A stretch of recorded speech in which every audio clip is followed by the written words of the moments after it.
Hey there, and welcome back to the Market Authority Show. Stephanie here. I am your host, and today I am joined by the lovely Chelsea Peitz, who is such an expert on social media marketing, all things social media marketing, especially for us pros in the real estate industry. And I just knew I had to have my sweet friend Chelsea on the podcast. So thank you so much for joining me, Chelsea. I am possibly even more excited to be here with you than you might be to have me on. So, of course, the feeling is mutual. So excited to be connecting with you and, nerding out on all things Instagram and social media for real estate. So thanks again for having me. Yeah, of course. I think it's funny because you and I have been kind of in the same circles for a long time, and we met for a lunch last year, and I really felt like we instantly connected, and the whole conversation was so great, so in agreement with so many things. So I think this is going to be a super fun conversation. So Chelsea, let's start off with you introducing yourself. For those in my audience who don't know you, who aren't familiar with you yet, go ahead and share a little bit about yourself and kind of why you are such an expert in this area and what you have to bring for us today. It's so funny because I think, most people who are, bestowed the term expert never think of themselves as experts. I feel like I'm always learning and testing things out. So that's very flattering. Thank you. Yes, I am Chelsea Peitz, and I am the National Director of Social Sales for all of the Fidelity National Financial brands of companies across the United States. And I've been in the real estate industry for 21 years. I was a licensed agent for many of those years. And I jokingly tell people I got licensed in 2001 BF. That's before Facebook. So I did business for a long time, the quote unquote old fashioned way.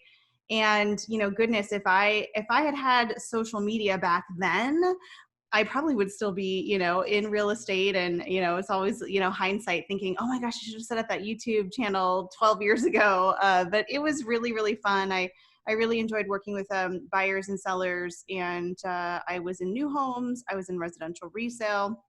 I ended up leaving the day-to-day real estate career right around 2010. So right after a few really great years in real estate that happened between 2007 and 2010. But what's been amazing is to still be able to work within this industry. And my passion is truly education. And I love helping empower other people with social media education and tips and tricks and how-tos. So my superpower is taking complex ideas and distilling them down into sort of bite-sized digestible pieces that anyone, at any point in their career with any experience in social media, whether you are just beginning or you might feel that you are more advanced, you can implement these tips and see results within days to weeks. So that's my passion, and that's how you and I met, because I loved what you were doing for the community with your amazing education. So excited to be here, and I'm excited to talk about all of our favorite social media platforms. Me too. And I think that's why we get along so well, because it's so powerful. There's so much opportunity just at our fingertips in these little devices. But it can become a little vague for those who aren't like in it day to day. So I really want to kind of share with my audience a little bit about what we're expecting going forward into 2021, because I think that we're in a point in time where social media platforms, they change rapidly as it is, but we're in the middle of some really important changes right now that's going to kind of, in my opinion, set the course for what we should be expecting in the next year, 2 years, and beyond. So what are you seeing right now in just in the general state of social media and how consumers are interacting with that in regards to what real estate agents are posting? So I think primarily what I'm predicting for the coming months and the coming years is really about formatting, which doesn't sound very exciting, but it's important to know sort of what the machines are looking for. And the funny thing is that, there's all this confusion around the different algorithms and different platforms. And what's interesting is that oftentimes these platforms tell us what they're looking for. We just have to know where to look for it. A lot of it's within their blogs.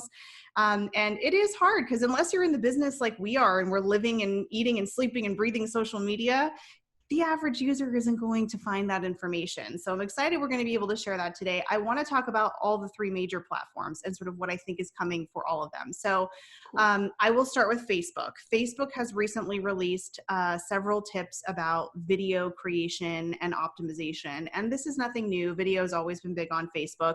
But I think it's important to look at some of the very specifics that they mention, because they don't just mention things to help people out. Yes, they want to help people out, but they're telling you the secrets to what they're looking for.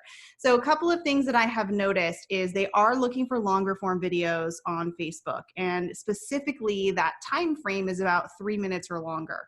And I know that just struck fear into the hearts of many people who are not video fans. Not suggesting that your videos always have to be 3 minutes or over. You know, if you're just starting out, maybe start with 30 seconds, maybe a minute, work your way up to it. The reason that I feel they're looking for longer form video, now this is becoming my prediction, my opinion.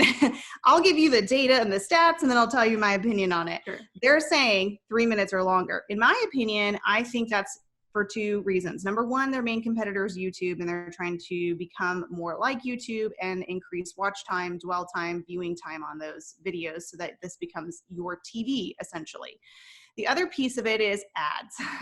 That is how they make their money. Senator, we sell ads. And they are going to be able to monetize longer videos. So 3 minutes or longer. The other thing that I thought was really interesting, and I don't see a lot of people doing this, and it's something that I haven't done in the past either, especially on your Facebook business page, is taking the time to tag it with keywords. They are looking for that. They are looking for descriptions, and I'm talking like a couple of sentences at least. What is in your video? What is it about? What's the summary? What's the highlights? And they're looking for captions. It says, please caption your video. When you go to your Facebook business page and you click edit on any video that you've uploaded, there is a big green button, and I have never seen a big green button in Facebook. I mean, at least everything's blue. This is like, hey, we are in your face. We want you to use captions. So I am really, really encouraging everyone to not post a video unless you're going to use captions. And I believe that they are going to evolve that section of Facebook so that you can probably click auto generate for all future videos as well.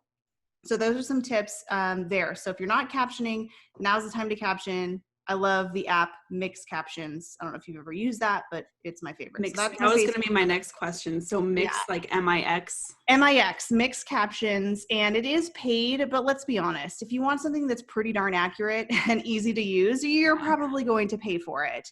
I'm sure there'll be other things that come out as captioning becomes, you know, even more commonplace, but it absolutely increases your accessibility to different audiences, to as many people as possible.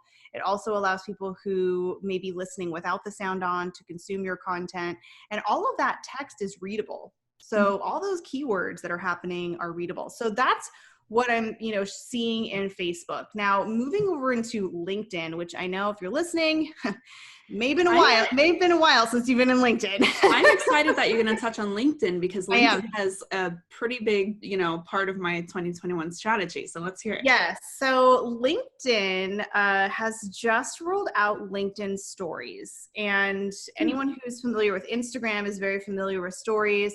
Some people are familiar with Facebook Stories. It hasn't quite caught on, but LinkedIn has just come out with Stories. And what I find so interesting, and again, my personal opinion, nothing from LinkedIn on this, I have found that more people than ever have commented on my stories. So I'm not only getting more comments and discussions, but I'm getting discussions from people I don't normally receive comments from.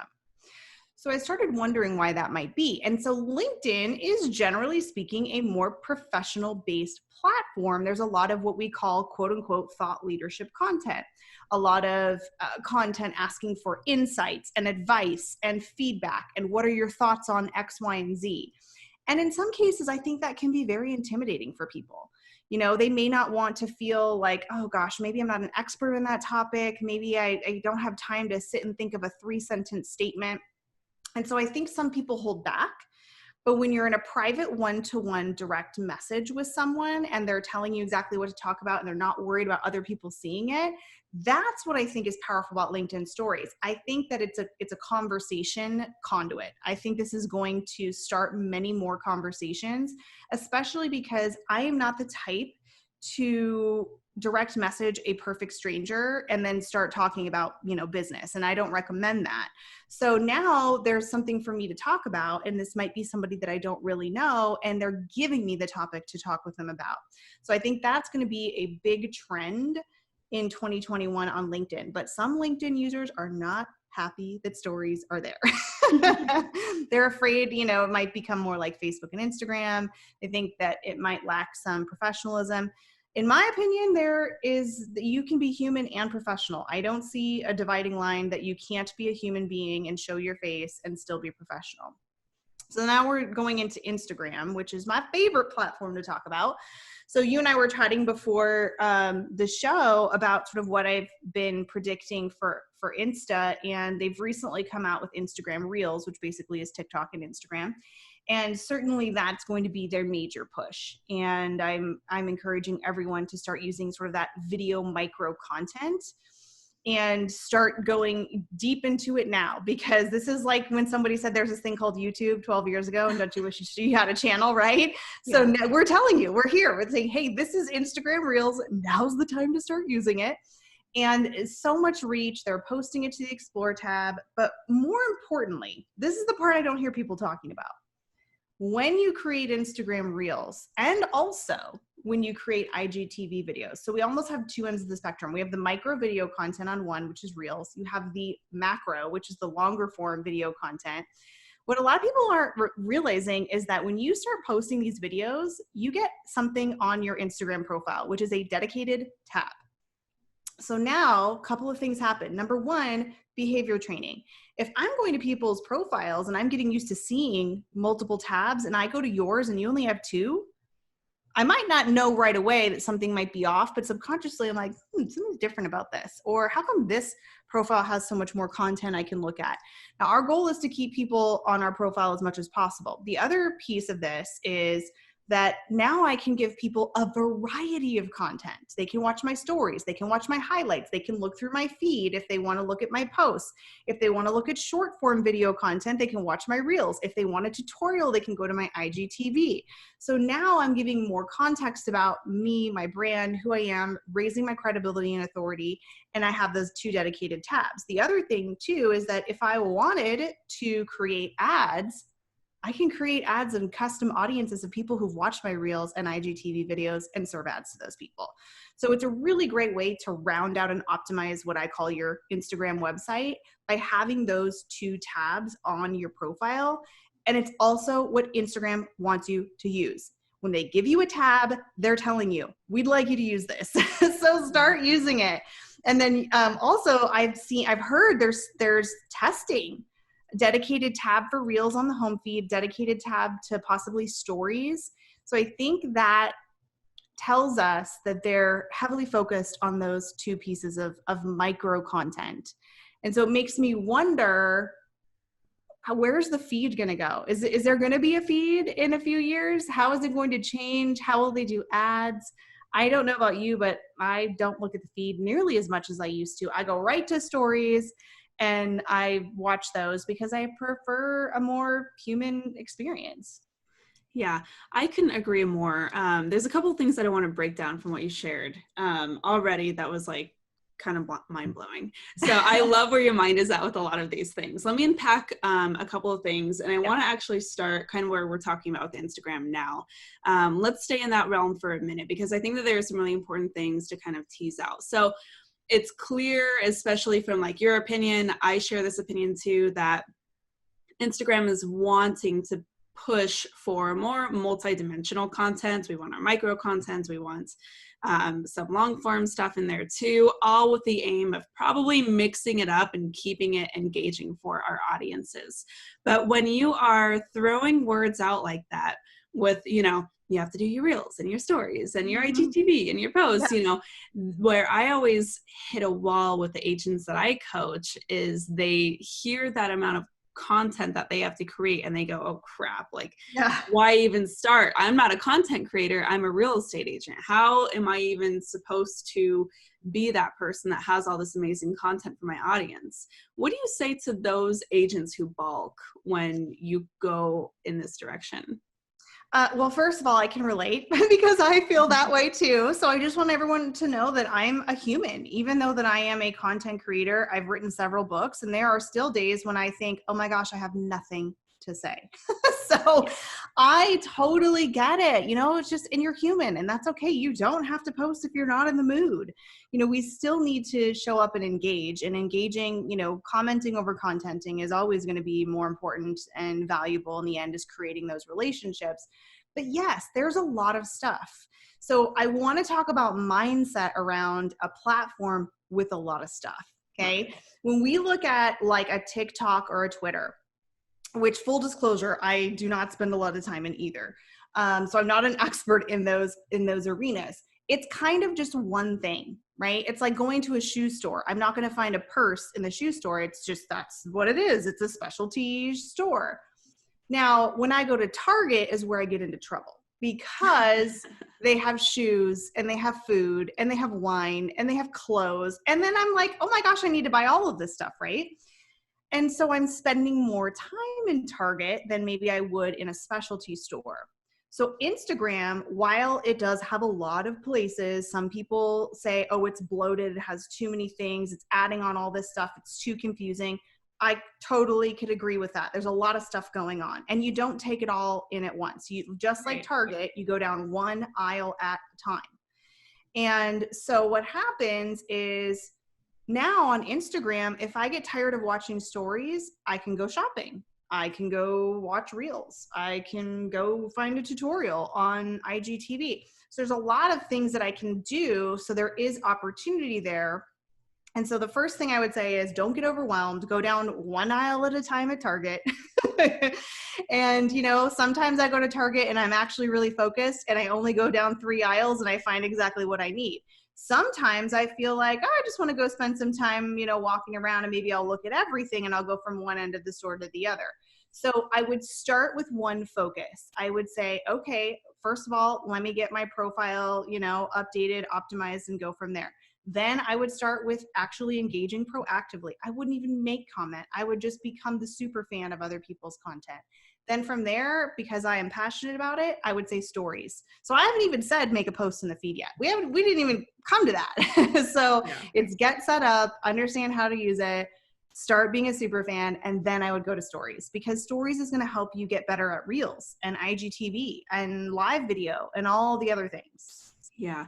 What's so funny about you mentioning that too? I have learned the hard way this year that skill begets skill. Mm-hmm. And this literally, I'm not kidding. I didn't mention this to you before, but it's coming up now.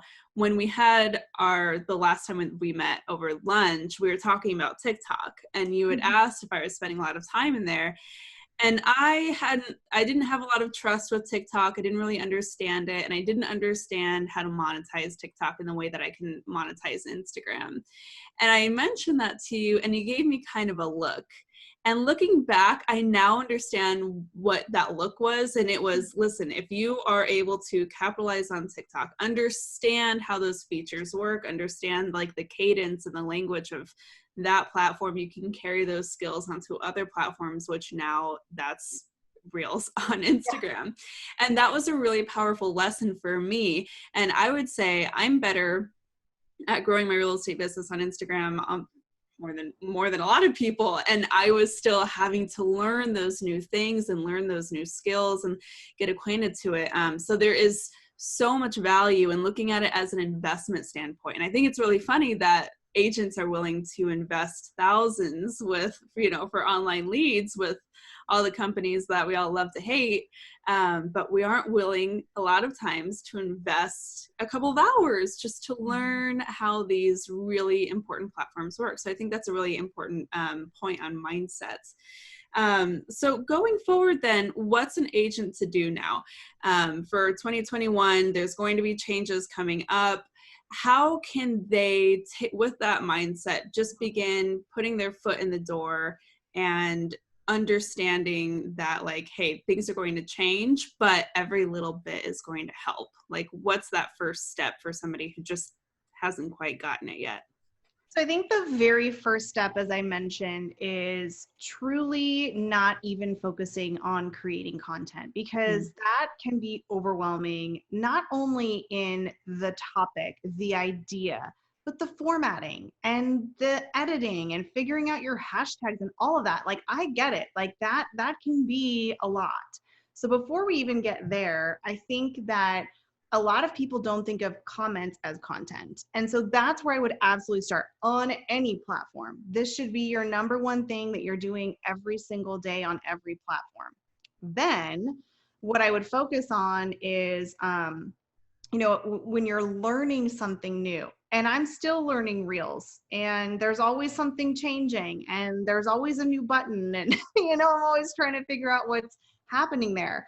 And I am an overestimator of how hard something's going to be. I remember when Reels came out, I thought, oh my gosh, I'm going to have to spend weekends figuring out how to do this. And you know what? I sat down, and it didn't take me weekends. Maybe it took me an hour or 2 hours, and trying a few things. And so sometimes if you're like me, you're overestimating the investment of time that it's going to take to learn the thing. And there's always stuff that you can repurpose. And it doesn't have to be that you have to go find a video that you've made in the past on Facebook or YouTube and like chop it up and edit it. Maybe you just go look at that topic and make a short little video, whether it's a story or a reel on it. But it is going to take time in the beginning to learn how to use the tool, just like anything else. I mean, when I started using the MLS as an agent, it took me a while to figure out where the searches were and the filters I wanted. But was that going to stop me? No, that was my business. So I was going to have to learn how to do it. And here I'm not even an agent anymore. I still know how to go through MLS and sort all of this and go here and look there, because I really did learn how to use it. And so, it's just, it's an excuse that we all tell ourselves on anything that's new, is the difficulty and the time invested in learning it. Yeah, I agree. And in my opinion, honestly, it's really just the cost of doing business in 2020. Yeah. So on the other side of that spectrum, then, as agents are getting comfortable and learning these platforms and stuff, what do you see as far as like, how are agents supposed to keep things fresh? How do we avoid oversaturation, which in my opinion is inevitable at this point, especially as more agents enter this kind of a market? How do you take somebody who's, maybe like me, or maybe somebody who's, feeling really comfortable in these platforms? What's a gal to do to stay fresh and stay relevant and stand out from their competition? Oh gosh, I feel like this is going to be such a cliche answer, but I hope that this will resonate with the listeners. And you've heard this before. I've said this before a ton of times on my own content. This is not from me. This is from, Gary Vee, who said this, and I just thought it was so simple and brilliant, is the document, don't create. At the end of the day, you are the original brand. Nobody else is you. And when we are often competing in a world where we might all have the same product at the same price, what's the difference? It's you. And so creating content that maybe it's an Instagram story or a Facebook story that's behind the scenes and you're documenting what you're doing. I mean, that's how people get to connect with you. And it's funny because, little mundane things are what connect us to other people. Like, because, oh, you go here and I go there. Oh, I've been to that coffee shop you just showed, or I want to go to that coffee shop you just showed. And so that's something that can help you connect with people. And it's kind of like the idea of when you when we used to go out and go to the sports bars pre-COVID. But, I remember I was out of the country one year. We went to a sports bar to watch the college game. We had our college shirts on. We walked in and we knew exactly which side of the bar we were on. So half the bar was one team, half the bar was the other. We didn't know any of those people, but we knew that we had something in common right away. So immediately there was a, welcoming, hey, you're part of our team, you're part of our group. That is what you can do with this content that is more personal brand centered. And then what happens is people start to like, know, and trust you when you do share the more business focused content. They will pay attention to it because they like you. So it's more of, let's talk about your personal brand and superpowers and your humanness, and then we can also fold in some of that professional, the beautiful listing that you have, that amazing kitchen that someone's remodeling. So I think keeping it fresh is honestly by keeping it you because you're the only you, and you always have something going on in your life that you can share. Yeah, I couldn't agree more. I love that. Awesome. Well, just rounding it out then, where are you seeing for 2020 is going to be like the number one most powerful thing? If there's one thing that you can leave the audience to make sure that they do no matter what in 2021, what is that going to be? It's going to have to be stories format. It doesn't matter what platform it's on, stories format. And the reason that I promote it so much, and I have a little like acronym I use for it, CRM, right? And if you're in real estate, you're going to remember that.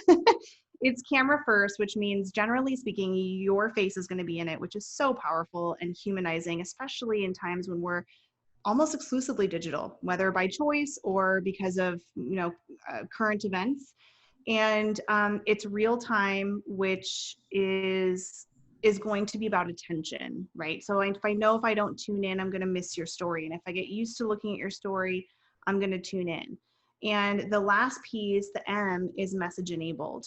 We have to remember that there's a lot of stuff, like you said, saturation going on to the nth degree on the socials. And when you're in a public forum, everyone can see your comments. But when I'm one-to-one with you, it's almost like a text message. I'm probably going to have a little bit of a deeper conversation with you one-to-one than I would in a public comment situation. So the opportunity to really go deep with those relationships will be easier to create and to cultivate through the direct message. And the beautiful thing is you're not initiating a direct message cold. They're basically telling you what to talk to them about. So it's pretty awesome. So CRM, camera first, real-time, message enabled. So stories, I think, is definitely the future of social media. I love it. Oh, such good stuff, Chelsea. Thank you so much. Where can my audience find you? Best place to find me is on the gram, and you can find me by my name, which I'm sure you'll put in the show notes, but my name is Chelsea Peitz, Peitz. You can find me on the gram and all the socials by my name. Also have a book all about content, what to post, and that can be found on Amazon. You can also find that through my link in bio on my Instagram profile. Awesome. Well, thank you so much. This was so value packed. Thank you for really opening the kimono and sharing all the nitty gritty details with us. I'm really looking forward to it. And you guys definitely check out Chelsea's Instagram. I'm loving watching you experiment with reels and keeping it real while you're doing it. It's been a lot of fun to watch and follow along. So thanks so much for joining me today. Thanks for having me. And there you have it. I hope that you loved this conversation with Chelsea. She is such a pro on all things social media marketing for real estate agents and beyond. If you loved hearing all of these strategies, but if you're feeling a little nervous about implementing these on your own, you can always check out my mentorship program, the Market Authority Academy. The links are below to apply, and I can walk you through the entire process of implementing this in your business and systemizing it so that you don't drop any balls along the way.